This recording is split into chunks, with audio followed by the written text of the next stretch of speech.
안녕하십니까. HR리스트 김씨입니다. 반갑습니다. 음, 오늘 인사 쪽에 그 핫한 이슈이기도 한데요.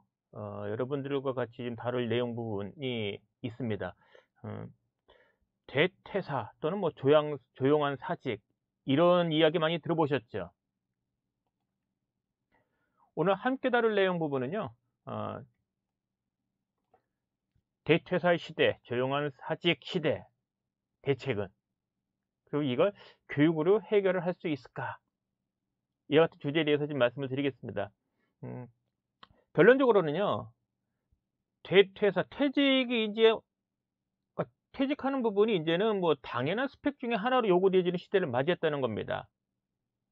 그러니까 퇴직하는 사람을 또 회사에 이직이 많은 사람을 부정적으로 봤던 시각만 있었다면, 이제는 자신의 커리어 발전을 위해서는 퇴직이라는 부분이 크게 큰 결격은 아니다.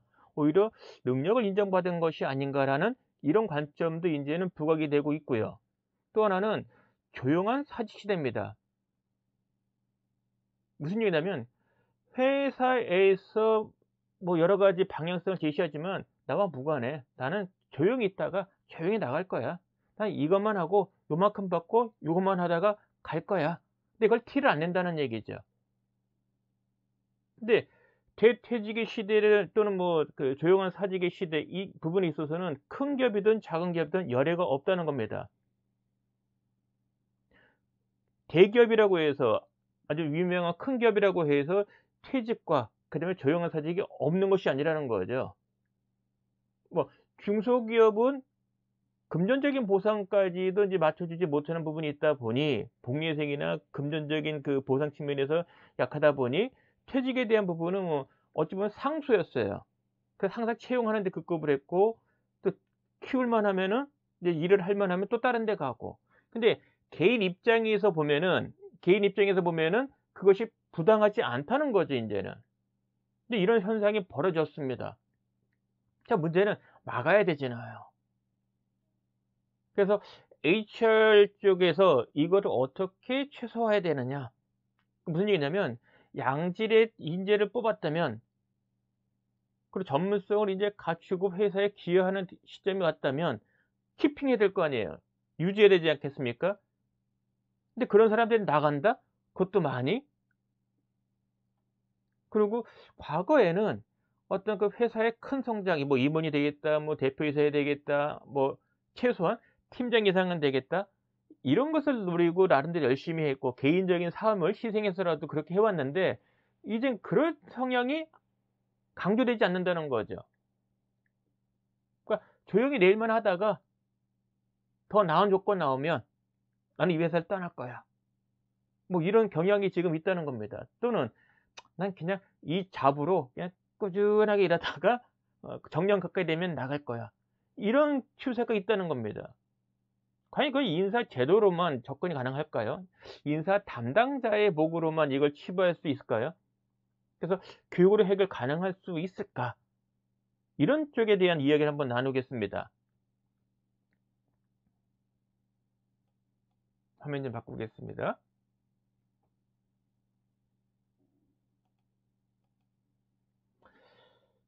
교육으로 해결 가능하다면 각 회사의 HR 담당자가 직접적으로 기획, 개발, 운영할 수 있는 교육 과정은 극히 제한돼요. 특히 중소기업일수록 더 하겠죠. 지금 보시는 요 네 가지의 교육 정도가 회사 규모, 업종 규모 불문하고 HR 담당자들이 직접 기획, 개발, 운영할 수 있는 교육입니다. 신입사원 교육. 근데 최근에는 신입뿐만 아니라 좀 보완하죠. 신입뿐만 아니라 경력 입사자도 많아요. 그래서 지금은 신규 입사자하고 경력 입사자 교육 부분에 대한 바라보는 관점을 좀 달려봐야 될 것 같아요. 무슨 얘기냐면 우수한 인재라고 해서 채용을 했어요. 그러면 이렇게 채용된 사람들이 맞아. 이 회사는 조금 더 다닐만해. 정말 최선을 다해서 일을 해야지. 여기서 일을 하는 게 나한테 성장에 도움이 돼. 이런데 동의를 해야 된단 말이에요. 그런 생각을 갖게 만들어야 됩니다. 그러려면 1차적으로 우리 회사가 교육생 입장에 보면은 신입사원이든 경력입사자 입장에서 보면 이 회사는 미래 지향점이 참 나와 맞구나. 이 회사는 이런 성장을 하려는구나. 이 회사는 이런 부분을 중시하는구나. 기업 문화가 조직 문화가 이런 걸 강조하는구나. 내 지향점과 비슷하네. 이런 뭔가 인식의 변화, 동의를 얻어야 돼요. 그런 걸 만들기 위해서 필요한 교육 중에 하나가 바로 신규 입사자 교육입니다. 특히 신입사원 교육 그렇죠. 신입사원 교육은 말 그대로 백지에 그림을 그리는 겁니다. 그 첫 그림이 회사에 대한 미래의 지향점, 조직 문화에 대한 거, 이런 부분에 대한 밑바탕을 그리는 거거든요. 여기서 동의를 얻지 못한다면 회사를 바라보는 시각에 좀 왜곡이 생길 수 있는 거죠. 승진자 교육도 사실 그런 관점이에요.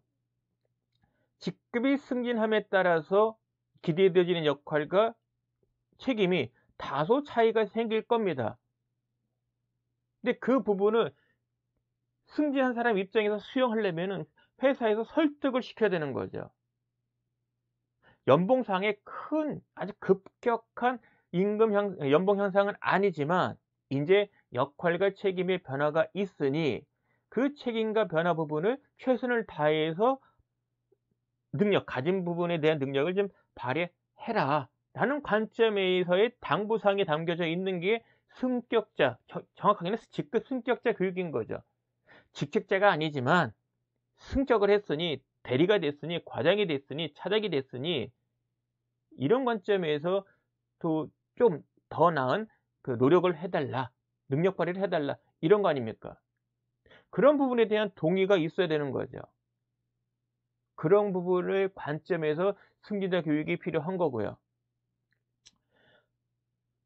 조직문화 활성화 워크숍은요, 뭐 저희 지론이긴 합니다만은 매년 1년에 한 번씩은 전 직원, 임직원 대상으로 한 해 동안 당사에서 실행했던 조직문화 활성화 관점, 즉 회사에서 조직문화 관련된 이슈가 있다면 그 이슈에 대해서 우리가 어떤 노력을 했고 어떤 결과가 나왔는지, 우리가 중시하는 조직문화, 특히 핵심 가치, 이 부분에 있어서 우리가 지금 얼마만큼 알고 있고 얼마만큼 실천하고 있는지를 함께 그 서비를 통해서 조사를 하고 그 결과를 공유하고 부족한 걸 찾아서 집중적으로 부족한 한 가지 이슈를 도출을 해서 그걸 개선하려는 취지를, 공감대를 형성하는 워크숍입니다. 항상 매년 신규 입사자들이 들어오기 때문에, 그리고 항상 조직의 일부분은 회사에 좀 불만이 많은 사람들이 있어요. 어떻게든지 그들에 대해서, 신규 입사자와 회사에 대한 불만인 사람들에 대해서 뭔가 그래도 한번 관점을 달리 좀 가져보자. 회사의 지향점과 회사의 강조하는 부분에 있어서의 설득을 해보는 기회이기도 합니다. 이런 노력이 없이 대부분의 구성원들이 회사의 지향점과 강조하는 부분들, 조직문화 관련된 부분, 또는 개인들의 어떤 희생, 회사에 대한 희생을 요구하는 부분에 대해서 설득하려는 노력 없이 그게 가능하겠습니까? 요즘 같아서는 정말 힘들 겁니다. 따라서 지금 말씀드린 신입사원 교육, 그러니까 신규 입사자에 대한 교육, 직급 승진자에 대한 승진자 교육, 전 직원 대상으로 하는 조직문화 활성화 워크숍, 이런 교육적인 노력을 통해서 설득을 시키는 거죠. 자, 회사에서 이런 노력하고 있다. 여러분에게 당부사항이 있다. 이런 부분에 대한 납득할 수 있을 만큼의 설득이 좀 필요한 거죠. 이 부분은 연봉을 인상해 준다고만 해서 해결될 수 있는 부분이 아니라는 거죠. 이와 같은 노력을 통한 설득 부분도 필요하다는 겁니다. 끝으로는 단위 조직의 리더들, 뭐 작게는 뭐 팀장, 크게는 사업부장이 되겠죠. 물론 팀장보다 조금 더 하위의 뭐 그룹장이나 파트장의 그 직책이 있는 회사도 있을 겁니다. 어쨌거나 단위 조직의 직책자들을 대상으로 해서 성과 관리를 제대로 알고 리더로서 제대로 된 역할을 할 수 있는 그런 교육이 필요해요. 뭐 통칭해서 성과관리 리더십이라고 저는 칭하겠습니다. 무슨 얘기냐면 왜 우리 부서에 말도 안 되는 그 어려운 목표가 할당되어졌는지, 그 목표들이 왜 어떻게 공정하게 구성원들에게 배분되어지는지, 그리고 그 목표를 달성하는 목표 부분이 달성 여부를 확인할 수 있는 측정 방법이 어떻게 설정되어지고 어떻게 측정되어지는지, 그리고 이와 같은 목표를 개인에게 할당이 돼서 그 목표를 달성하는 과정에 있어서의 정기적인 모니터링을 통해서 그러니까 실질적인 성과 관리에 있어서의 어떤 그 상태를 점검하고, 그 다음에 피드백해주는 그런 공적인 그런 점검 단계가 지금 필요하고요. 그거를 직책자가 제대로 활용해야 됩니다. 그런 노력이 없다면 말 그대로 연초에 목표를 설정하고 연말에 평가하는 이 시점만 존재한다면 나중에 구성원들은 목표만 주어지고 나를 도와준 것이 하나도 없었다. 근데 연말에 평가를 해서 그 평가 갈 거면 나를 업적에 대해서, 역량에 대해서 평가를 한다. 받아들이기 쉽지는 않을 겁니다. 왜냐하면 잘 보세요. 단위 조직에 할당된 목표는 어느 부서이든 쉽지 않은 말도 안 되는 급의 목표일 거예요. 그거를 개인에게 배정을 했어요. 배정할 때 구성원들이 갖고 있는 역량, 능력, 의욕 이런 것들을 감안해서 공정하게 배분이 되었다고 전제를 해보죠. 그럼에도 불구하고 개인 입장에 보면은 어려운 목표인 거예요. 난이도가 높거나 가지수가 많거나. 당연히 갭이 있는 거죠. 현재 수준하고. 그럼 그 갭을 메꿔주는 뭔가의 도움이 필요한 거예요. 근데 이런 도움이 없네? 그 구성원 입장에서 뭡니까? 말도 안 되는 목표 주고 그걸 하라고만 하네? 도움을 하나도 안 주고? 버틸만 하겠습니까? 근데 그 과정에 리더들이 구성원이 지금 부족한 게 뭐고 그 부족한 부분을 채워주는 노력을 직접 해주거나 지원을 해준다. 관심을 가져준다. 의견을 들어준다. 도움을 요청했는데 받아준다. 근데 그것도 정기적으로 월이되든 분기별로 그때마다 목표 관리 선상에서 아쉬운 부분들을 얘기했는데 들어준다. 부족한 걸 채워준다. 그런 입장이었다고 한번 생각해 보세요. 야, 내가 이런 일을 하는데 회사에 도움을 주는구나.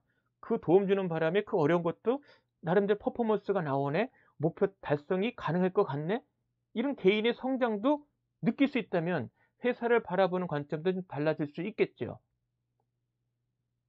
그런 관점에서 성과관리 리더십이 필요한 겁니다. 그리고 평가 자체도 내가 한 만큼에 대한 평가를 공정하게 객관적으로 평가가 이루어져요. 그 결과물로서 평가 등급이 낮게 나오더라도 수용할 가능성은 커지겠지요. 그리고 객관적인 가깝고 인사평가 등급이 반드시 이게 이루어진다면 회사에 대한 믿음이 커지겠죠. 즉 지금 말씀드린 이와 같은 교육은 당연히 회사에서 기획 HR 담당자를 통해서 직접적으로 기획되고 개발되고 운영되고 평가되어야 될 교육인데, 그 교육의 초점, 내용상을 보면은 이미 구성원들에게 이 회사에 대한 비전, 장래성, 그 회사에서 중시하는 가치가 무엇이고 구성원들에게 어떤 노력들, 어떤 지원들, 어떤 투자를 해주는지, 어떤 배려를 하는지를 알게끔 해주는 기회예요. 근데 이런 교육을 하나도 안 한다, 또는 뭐 아주 적게 한다, 당일치기 내기지는 뭐 몇 시간밖에 안 한다, 그렇게 했다면 과연 그와 같은 시간의 교육이 효과가 있겠습니까?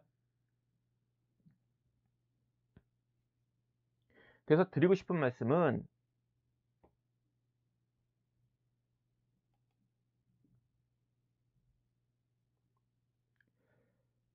대퇴직의 시대, 그 다음에 조용한 사직의 이제 시대를 맞이하고 있어요. 그거는 어쩔 수 없는 큰 물결입니다. 삼성전자에 반도체 있는 다닌 사람들도 다른 회사 간대지나요. 일반적으로 선호하는 대기업에 다닌 사람들조차도 회사 그만둔다고 있지 않습니까?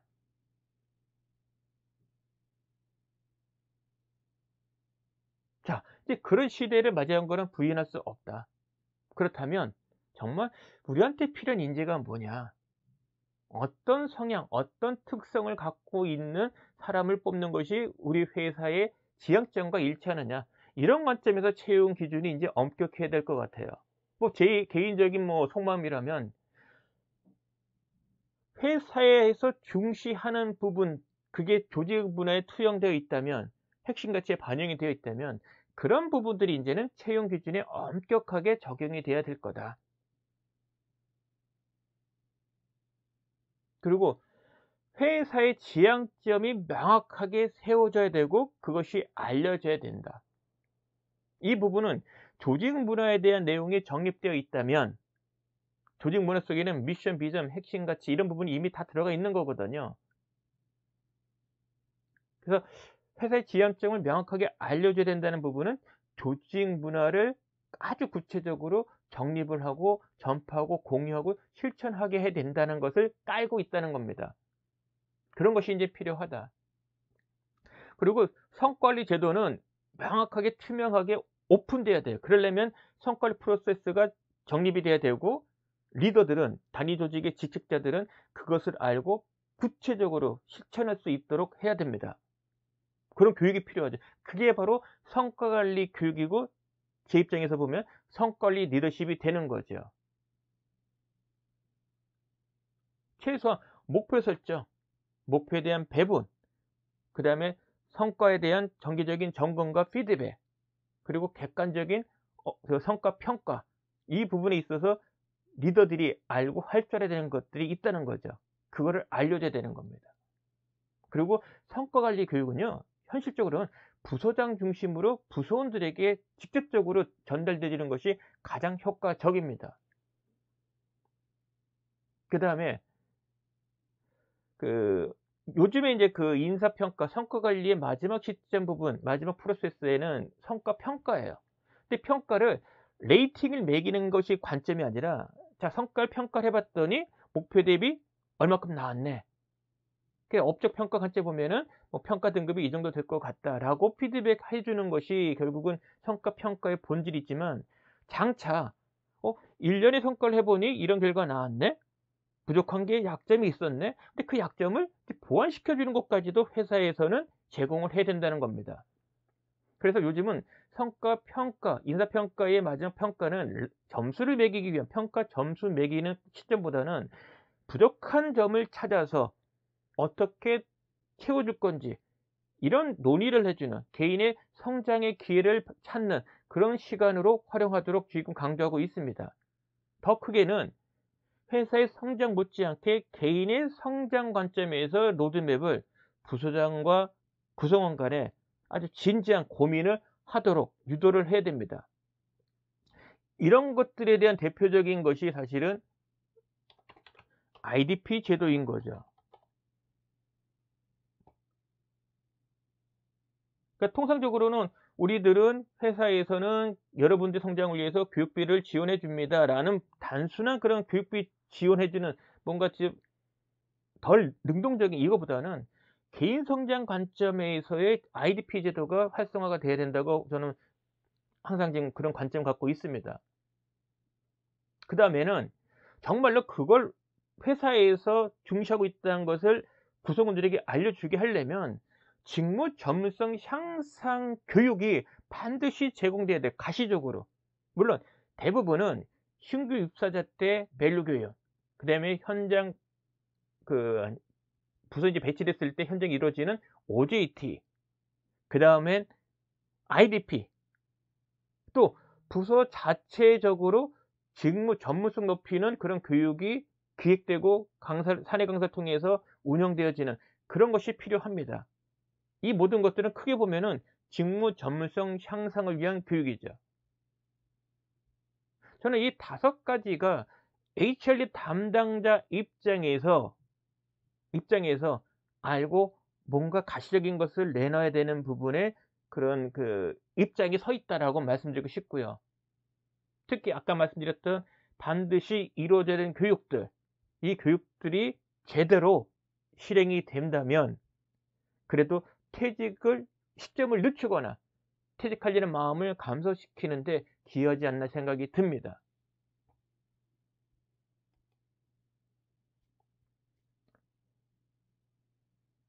저는 이런 말씀 드리고 싶어요. 정말 퇴직하고 싶은 사람의 마음을 정해졌다면 퇴직을 시도하겠지요. 하지만 퇴직 시점 이전까지 회사는 최선을 다해야 될 겁니다. 정말 필요한 인재라면. 근데 그 부분은 단순하게 채용을 담당했던 인사부서 또는 교육을 담당했던 HRD 담당자의만의 몫은 아닐 거예요. 하지만 역으로 채용할 때 교육을 통해서 그런 것을 막을 수 있다면, 그런 방법이 있다면 지금 한번 강구를 해보자. 그러면 대안이 있을 거다. 저는 교육을 통해서 이런 부분을 좀 감소시키는데 기여할 수 있다고 믿는 사람 중에 한 사람입니다. 그래서 내년도 2023년도 교육계획 또는 교육 이슈를 이제 고민하실 텐데 단순하게 한 해, 또 다른 한 해에 맞이한다 측면보다는 이런 이슈 관점에서 HRD 담당자라면 어떤 접근 방법을 한번 찾을 수 있을까? 이런 데 좀 도움되라고 이런 동영상을 지금 만들었습니다. 도움되셨는지 모르겠습니다. 한번 여러분들 제 말 믿고 제가 드렸던 말씀 관점에서 한번 필수했던 교육들 다시 한번 살펴보시고요. 인사 이슈에 여러분이 기여할 수 있으리라 저는 확신합니다. 동영상 끝까지 신청해서 감사하고요. 널리 알려주십시오. 그리고 좋아요, 구독 꼭 눌러주십시오. 고맙습니다.